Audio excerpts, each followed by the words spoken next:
We've been actively producing content for Calling All Ports for a few months now, and we're also nearing the end of our series of videos filmed aboard the Regent 7 Seas Splendor, so we thought we'd take this opportunity to highlight a few of the topics in our videos that have received multiple comments from viewers. So the first topic that has been the subject of somewhat heated commentary is that of mobile apps as being part of the cruise ship experience.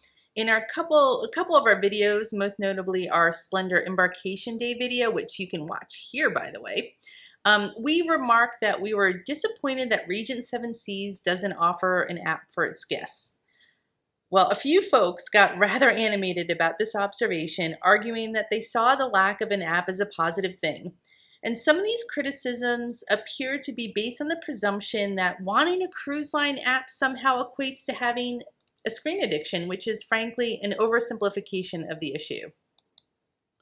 While we respect these opinions and we certainly see the mental health benefits of unplugging and going device-free, especially while on vacation, there are a few reasons why we think that cruise line apps are desirable and that maybe didn't get communicated clearly in our previous videos.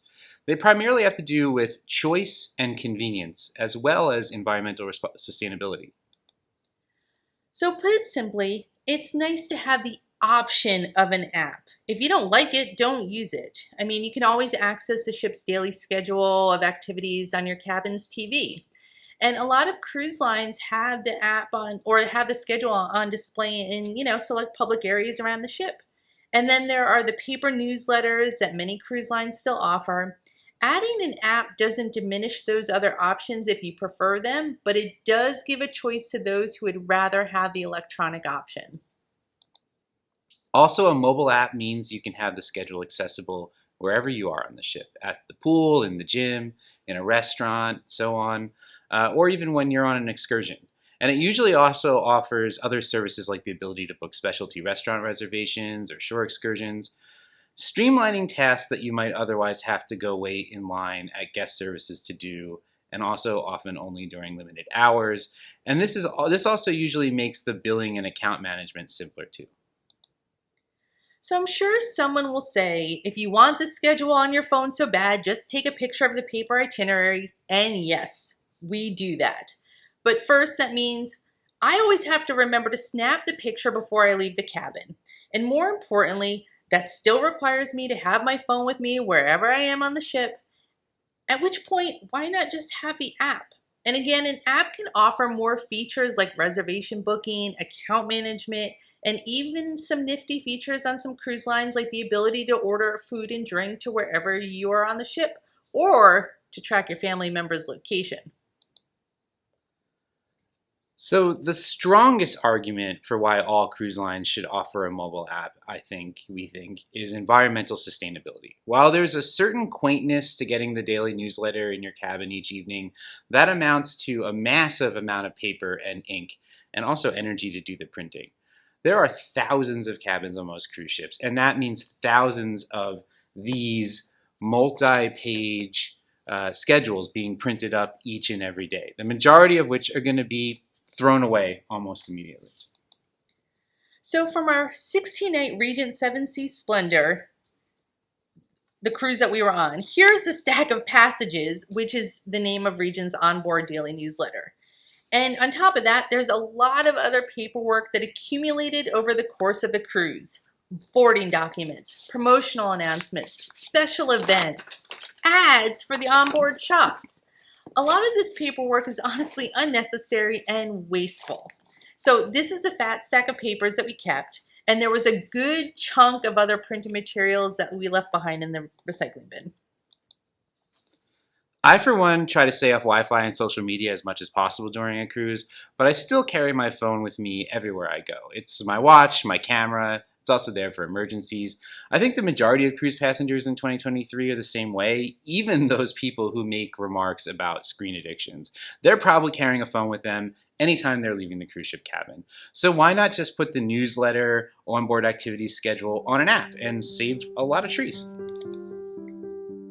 So the next topic that we received numerous comments about across our videos was about the dress code on board contemporary cruise ships, or should we say perceived lack of dress code. And these comments weren't necessarily targeted at us personally. I think people were just seeing random passengers in our footage and felt the casual fashion was out of place, at least on an upscale cruise line like Regent Seven Seas, which claims to be the world's most luxurious cruise line. There was quite a bit of chatter around one scene in our Regent Seven Seas Splendor dining video, which you can watch right here, wherever we put it, somewhere. This discussion actually happened over in a cruise critic forum mainly, not in our YouTube comments. Nevertheless, there was this shot, and I'll pause and put it right here, of us eating lunch in Splendor's steakhouse restaurant Prime 7, and someone's wearing a baseball cap at the table. Now, that's neither Diana nor I. That mystery someone is actually my brother. A few people online were really upset that he's wearing a baseball cap at the table. So I wouldn't personally wear a hat of any kind when seated inside at a restaurant. We do need to point out that he's fully within Regent's dress code and the dress code of most cruise lines today. I also find it humorous that some folks essentially remarked that young people today have no respect when the person in question here is a middle-aged man, but put that aside for the moment. Regardless, on board the Regent Seven Seas Splendor and also on our more recent Holland America cruise, we saw plenty of people of all ages wearing hats inside the main dining room and especially restaurants during the day, as well as other casual wear like t-shirts and shorts and sandals and flip-flops even. So again, dress codes have gotten increasingly relaxed across the majority of cruise lines, and I suppose that's what people are really bothered by. It's less about the policy as it's written and more about the ideas of preserving or restoring the norms of so-called appropriate attire and conduct. Standards of dress have gotten so relaxed throughout our society. For example, I remember doing a sociological experiment in college nearly 20 years ago now, when I was an undergraduate, where I had to explore deviance by violating a social norm. So at the time, again, more than about 20 years ago, I wore pajamas all around New York City for a day, and it really freaks some people out. But today, I mean, you go to any college campus or even any airport, and to be sure, you're going to see dozens, if not hundreds of people walking around with what essentially relates to pajamas, right? Slippers, joggers, even flannel pants, t-shirts, and hoodies. And it's a mistaken assumption that a premium, luxury, or ultra-luxury cruise line should have stricter and more formal dress codes compared to mainstream lines like Royal Caribbean or Norwegian. And when people are paying as much as they do for a cruise line like Regent or Silversea or Sea Dream, increasingly they expect to be able to wear what they want when they want. And especially on vacation, I mean, go to any expensive resort destination like Aspen or Ibiza or certainly most any place in the tropics, and you're going to see people in so-called upscale casual clothing, which for men might mean jeans and a V-neck t-shirt with a blazer, maybe not even the blazer. Granted, these are going to be more expensive high-end fashion brands, Patagonia, Arc'teryx, Gucci, whatever, but at the end of the day, they're still casual everyday wear.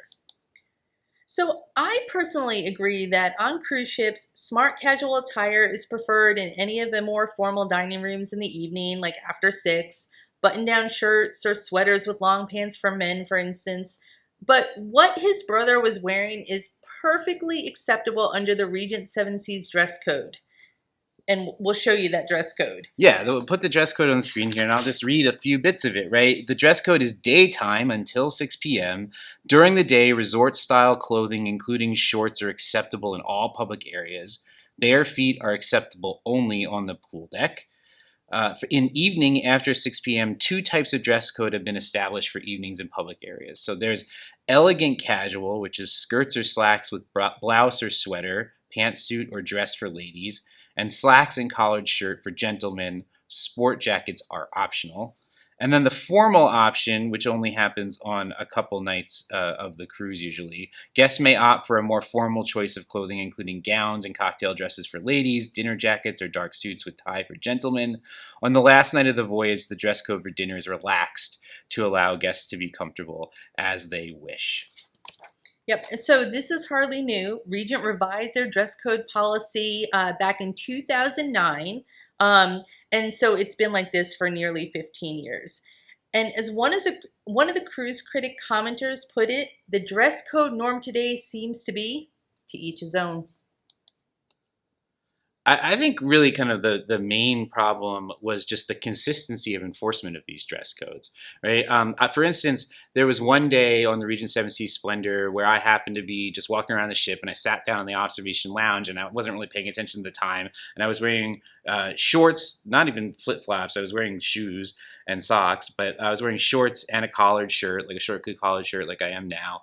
And it turned out to be 6:01 p.m. and someone came up to me, a staff member came up to me and reminded me of the dress code and asked me to leave the observation lounge. I was sitting down for like 2 minutes and I inadvertently missed the dress code by a minute, and I was asked to leave. But there were other gentlemen, I noticed, I think mostly older gentlemen, so there might be a little bit of an age bias happening here too, who I saw in the same space, observation lounge, wearing shorts and sandals at like 10 o'clock at night, sitting and having a cocktail, so sitting for like the long haul and not being asked to leave, like actually being served with shorts on. So it's just an inconsistency that I think is an issue for me more than it is about what the actual dress code is. Like if you're going to have a dress code, enforce it. If you're not going to enforce it, don't have a dress code. So we want to take a moment to reflect and thank everyone who has watched our videos these past few months, and those who have subscribed. And it's helped us grow so much, so very fast. And the supportive comments that we've received from so many of you have been really, truly, truly appreciated. We're so grateful that you've enjoyed our videos and that you've taken the time to let us know. So thank you, thank you, thank you, thank you, thank you.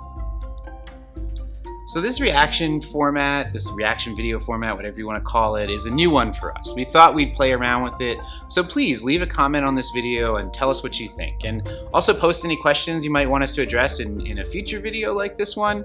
Also, we've been considering whether we should try doing a live video chat sometime soon. So please let us know if a live chat is something you'd like to see from Calling All Ports. Yep. And as always, please subscribe to Calling All Ports if you don't already, and hit the like button on this video and the notification bell to get alerts for all future videos. Like we've said before, those things really help our small channel grow, and honestly, the likes and subs make us feel happy. So give us lots of encouragement to keep going. And so until next time, we'll be seeing you. Thanks.